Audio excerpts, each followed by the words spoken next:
there will be a new James Bond under Amazon. And should there be a new James Bond watch as well? Today we'll examine the history of the watches of James Bond and then speculate if he needs a new brand on PCZ TV. PCZ TV. Before we speculate, we'll do a lightning round on the history of James Bond and his watches.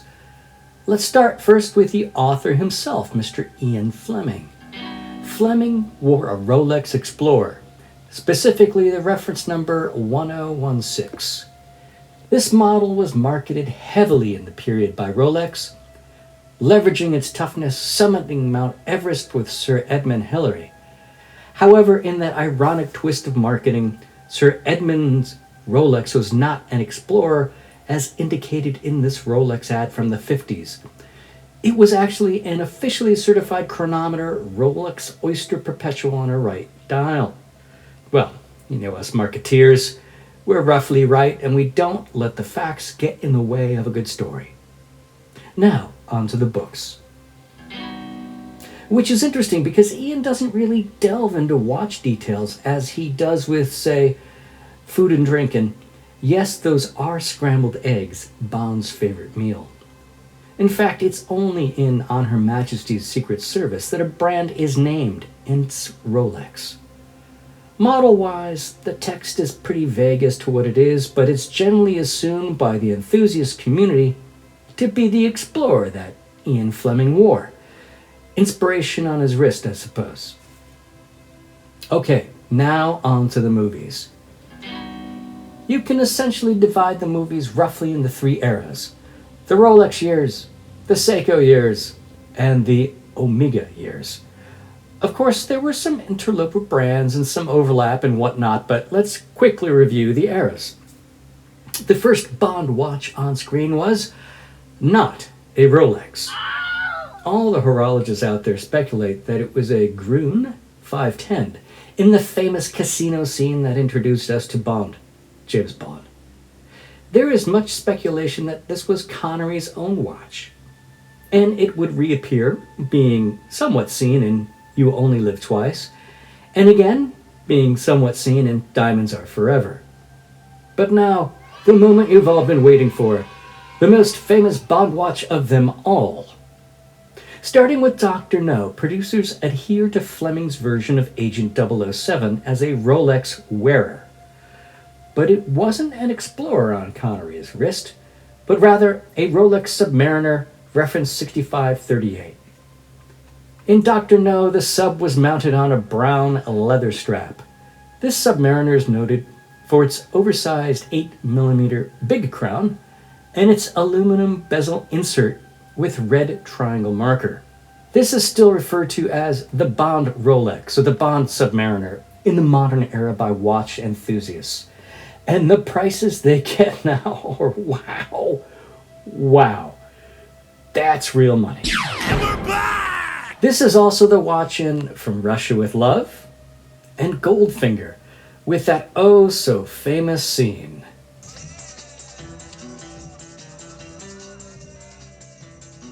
And it will be seen once again in Thunderball, where I suppose you take everything off but your Rolex. Now, I'm not going to count the Breitling Top Time model that Bond wears in Thunderball, a modified reference 2002, as a watch per se because it's really a Q branch, a Geiger counter. And unless you're living in Chernobyl, you don't really need this piece of kit. Moving on to the next Bond, George Lazenby, and On Her Majesty's Secret Service. Now, he wore two Rolexes in the film. One, a sub, reference 5513, that the actor is believed to have purchased himself for his audition, and the other, an Oyster Perpetual pre-Daytona chronograph, reference 6238. Pre-Daytona, wow. Now pay attention, 007. We'll mention this model and movement later. In Live and Let Die, we still continue with the Rolex theme, as we see a Rolex sub, reference 5513, in Roger Moore's first outing. But we also see a Hamilton Pulsar. Oh gosh, designed in the 70s. But wait, we also see a Tissot.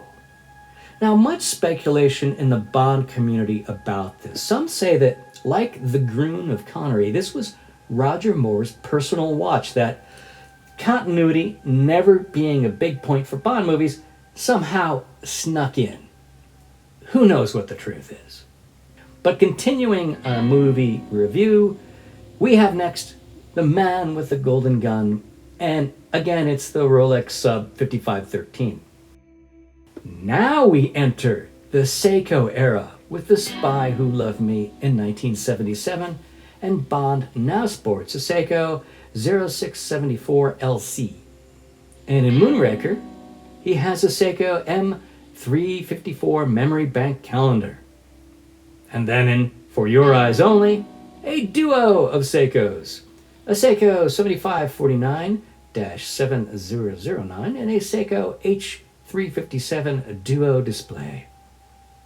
And once again, Seiko in Octopussy with a Seiko TV watch with a very Roger Moore-esque Bond scene about using it. Really 007.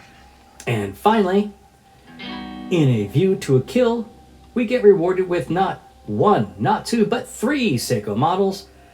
The Seiko Diver, reference H558-5000, a Seiko reference 6923-8080, and a Seiko reference 7A28-7020.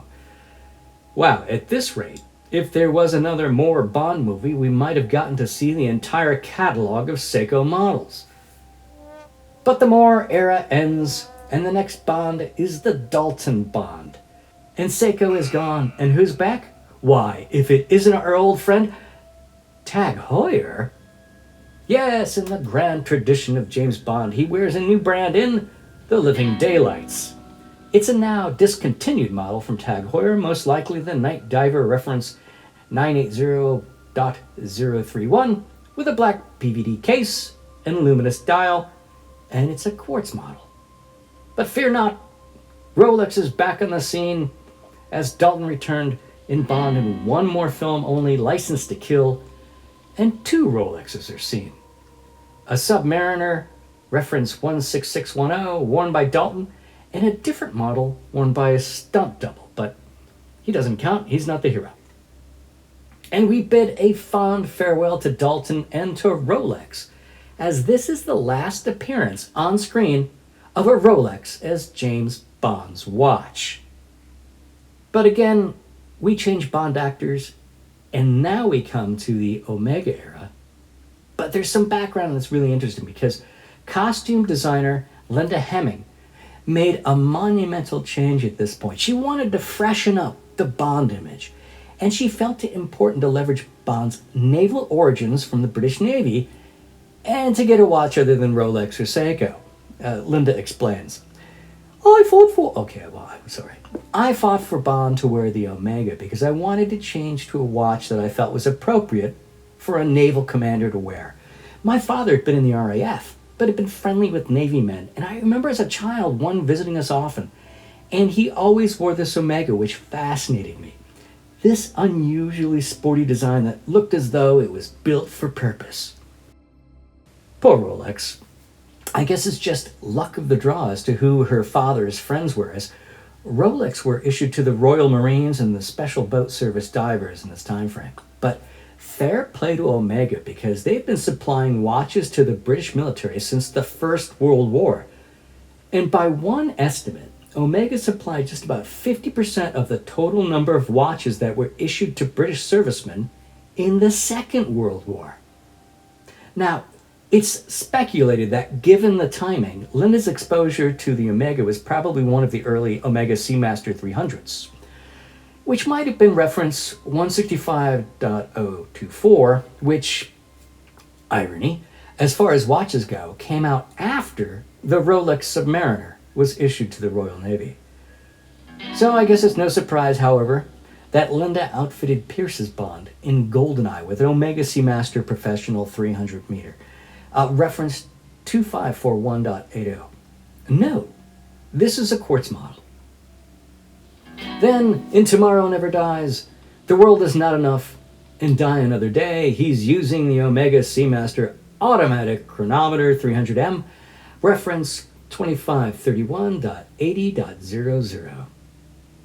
And then the Craig era starts, which also continues Omega with, in Casino Royale, the Omega Seamaster 300M, reference 2220.80.00, and the Omega Seamaster Planet Ocean, reference 2900.50.91. You know, humorous AS types with easy smiles and expensive watches. Rolex. Amiga. Beautiful. Guano of Solace, he sports an Omega Seamaster Planet Ocean 600M coaxial chronometer, reference 2201.50.00. In Skyfall, Omega Planet Ocean 600M, I'm not even going to talk about the reference numbers. An Omega Seamaster Aquaterra mid-size chronometer, an Inspector, an Omega Seamaster Aquaterra, an Omega Seamaster 300. And in the extremely disappointed No Time to Die, an Omega Seamaster Diver 300M Master Chronometer 007 edition. Now for a slight tangent. The quasi-official Bond Never Say Never Again, it has not been positively identified. Based on blurry images, some say the logo looked like it says Oris. Others claimed it was a Porsche-designed chronograph, and others say it was Orfina. Don't know for sure, and I doubt we'll never know. Okay, so now we've done our history and our level set. Let's start the respectful discussion of, is it time for a Bond watch brand rethink? The arguments for change. It's a new boss. Literally, Amazon versus Eon, and no broccoli in charge. So what better way to put an exclamation point about the changing of the guard? Besides, new bosses love to put their own fingerprints on things. Create a new, updated image. Now, this is consistent with what Linda did starting in the Brosnan era, and it's been, a quarter century or so of Omega? Has it gone stale? There have been essentially three almost equal Bond watch eras, the Rolex, the Seiko, and the Omega. My OCD desire for symmetry says it's time for the next brand to step up and separate another Bond era. So for the sake of argument, let's agree to revisit the watch brand. Let's consider the following criteria. 1, Bond's budget. Now, James Bond's fictional salary, based on Ian Fleming's writing, and adjusted for inflation, is estimated to be around £84,000 a year, or a little over $103,000 per year, which does put him in the upper quartile of incomes. Of course, he probably expenses a lot of travel, food, and other miscellaneous mission expenses, so he probably saves a little extra money. And he benefits from a trust fund. Ah, yes, a trust fund, baby. Nice to be part of the upper class. So given that he can afford a luxury watch, we're not going to worry too much about this criteria, but it will stop us from going to some crazy uber premium brand models. 2, Bond's image. Let's face it, it needs British panache. Something rugged, something sophisticated, something understated and appropriate for his social position, because he is an upper class English gentleman. So, sorry Seiko, while being a quality timepiece, the brand image, I don't think is quite there. Now, on the other hand, we don't want anything too gauche or nouveau riche, or something over the top that will gain more attention and make him look like a hip-hop rapper or anything. So, sorry, Richard Mille. Too much bling. And back to expense. Again, not too expensive, as it wouldn't do for Bond to get mugged over his watch. Navy connection. Well, what are the options if we want to keep it Royal Navy-ish? Well, to be fair, gone are the days when the military issued Rolex and Omegas. Now government acquisition is based on lowest bidder. And these models, let's face it, they're not exactly attractive. Although there is an exception that we'll consider later. By the way, speaking to my military friends, they all currently use Casio G-Shock watches because they're super rugged and super cheap, but not exactly suitable for wearing a dinner jacket. Maybe we'll just keep to the OG military watch brands with a focus on dive watches. Yes, yes. Quartz or mechanical? Well, we've noticed that Bond has worn quartz before. See Omega and Tag and every Seiko. But in the world of horology, nothing beats a mechanical watch. I guess it's like having a manual transmission car. Yes, an automatic transmission shifts faster, but there's something about manual transmissions and mechanical watches. So we'll go with that as a prerequisite. Now finally, marketing. Reality intrudes upon our intellectual fun. The reality is that a Bond brand is have to be big enough to afford the required cross-promotional marketing support needed for any tentpole movie like Bond, so no boutique brands. So we have identified 5 criteria. Now here's our thought exercise. We are now the costume designer of the next James Bond movie, and we want our new Bond to have a new brand. Well, let's start with Rolex and Back to the Future. Okay, I know it's a new brand, but we'll start with a curveball. Let's be true to Ian. Do we keep it true to Ian and go back to Rolex? After all, Bond can afford it. The Rolex brand definitely has an image. It was Royal Navy issued, and they have a pretty massive marketing budget. You can also add that this might signal to the fan base that the new team respects Bond tradition. After all, Rolex did have multiple appearances in the franchise, and not only with Bond. From Pussy to Felix and some supporting ads. And let's face it, the Submariner design is classic and perhaps the most copied watch on the planet. But wait! There's more! But let's be honest, the current state of the brand carries some baggage. When Rolex started, the brand was a tool. It was one of the first OG dive watches designed to be used as such. However, over time, the image and the marketing has changed. They went upscale and, dare I say, snobby? Their dealers seem to disdain new customers.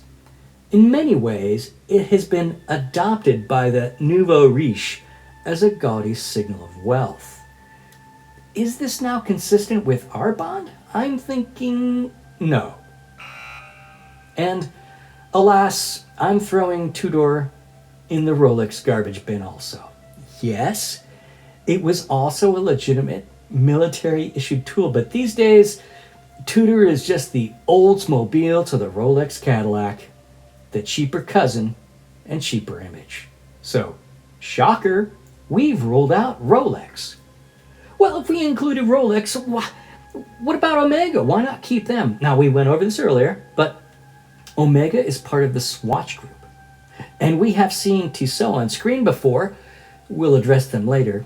And we've seen a Hamilton as well. But these are lower tier watch brands. Less prestige, less profit than Omega. Of note, however, in the Swatch corporate portfolio is Blancpain. Now, I can never say this watch brand correctly. Forgive me. These actually are more expensive than Omegas. They're up in the Rolex price point area, but we've established Bond can afford it. And needless to say, the brand definitely has an upscale and legitimate image, because this Swiss company practically invented the dive watch, which is 50 fathoms model in the 50s. You could argue that they are less blingy than either Rolex or Omega. More discreet, more appreciated by those who know.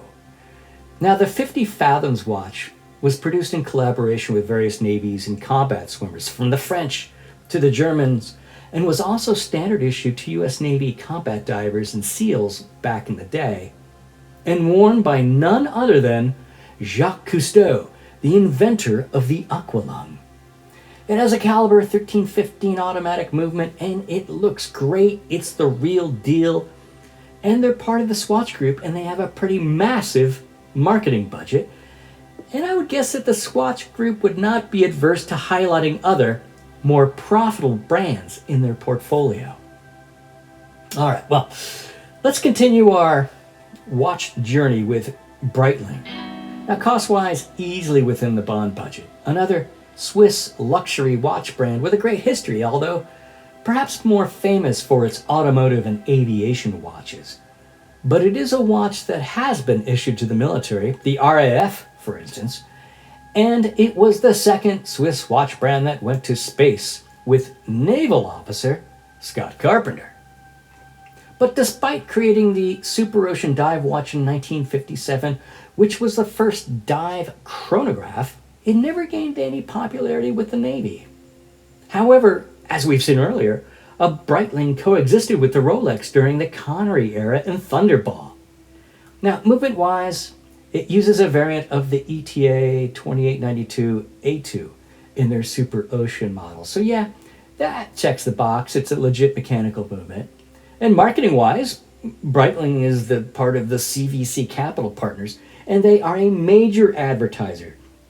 They invest in premium ad units and advertise in over 100 media properties in the last year across multiple media formats.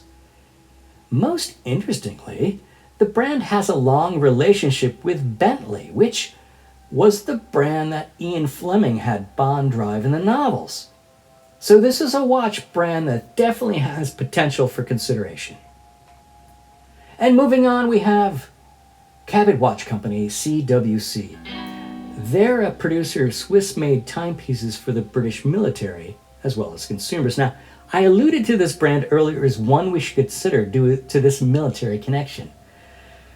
Price-wise, we'll only look at the automatic dive watch, since that's typically what Bond wears, and the price is at the low end of what he can afford. Upscale, well, to be honest, the brand certainly wouldn't impress a watch collector, although it could be argued that it is very under the radar. And as such, it is distinctive.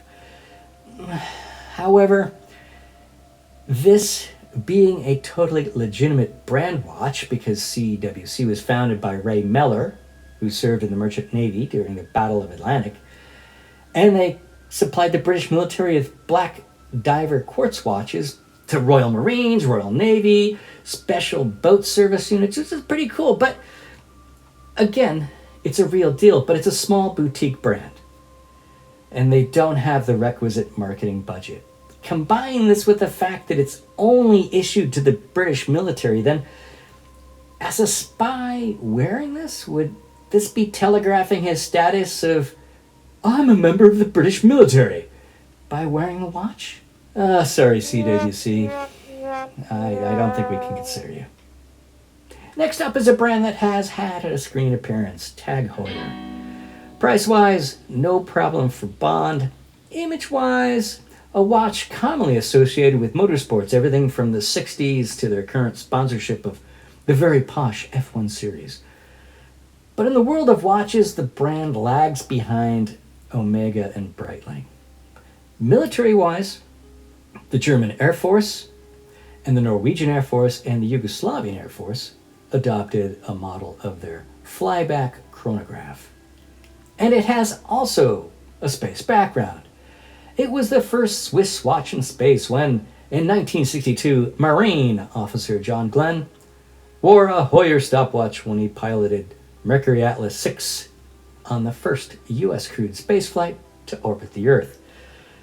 But like Breitling before us, no diver model was ever adopted by a military unit.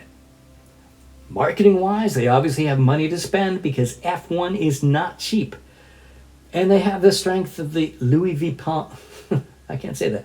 They have the strength of the Louis Vuitton brand family behind them. However, looking at their designs, very derivative. They look like cheap Omega knockoffs, sort of like a near luxury brand.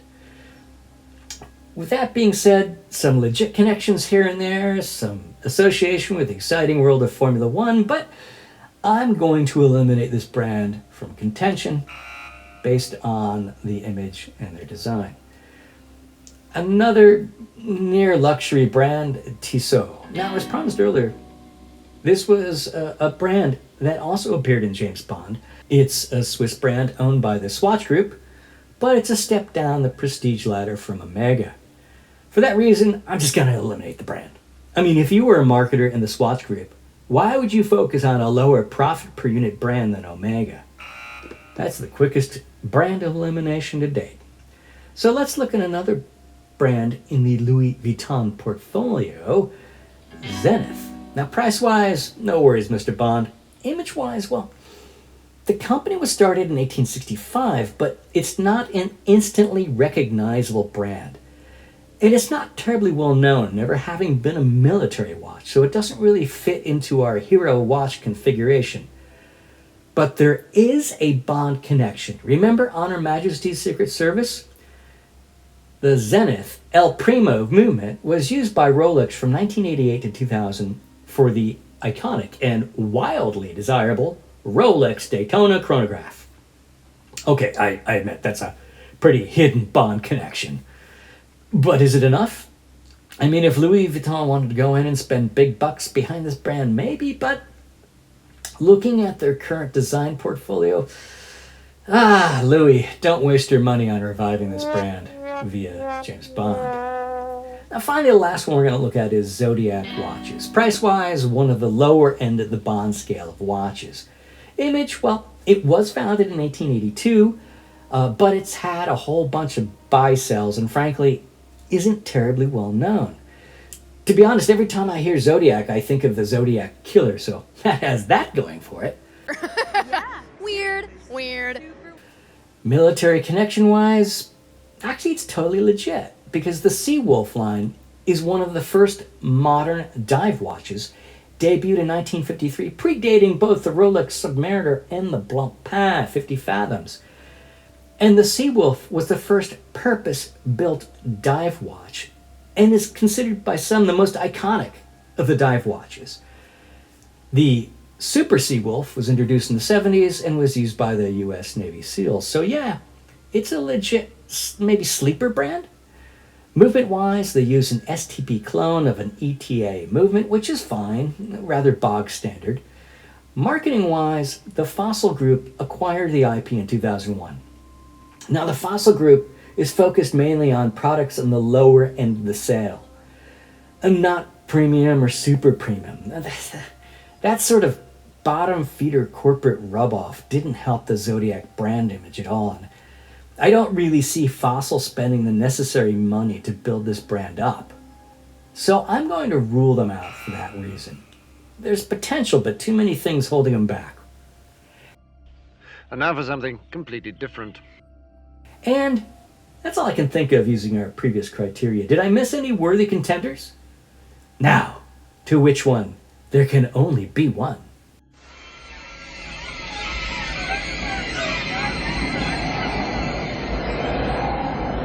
There can be only one.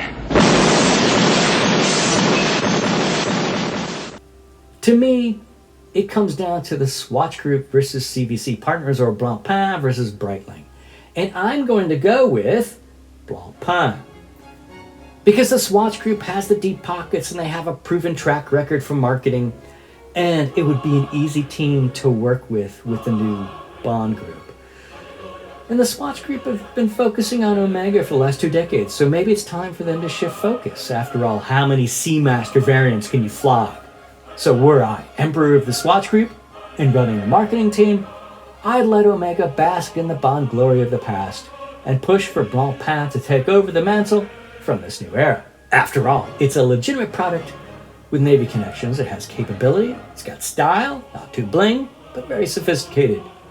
Price is well within the Bond range, and again, it's an opportunity for the Swatch Group to reinforce the brand image awareness via Bond of another product and portfolio, and it allows them to build up another in-house brand to maximize awareness and profit per unit, and more importantly, compete head-to-head with Rolex as an uber premium band.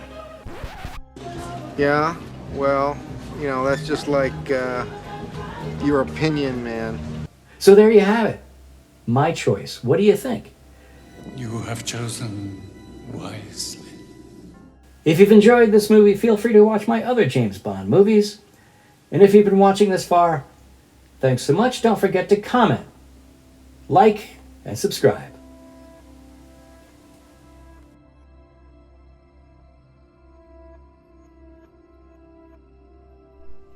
Bye.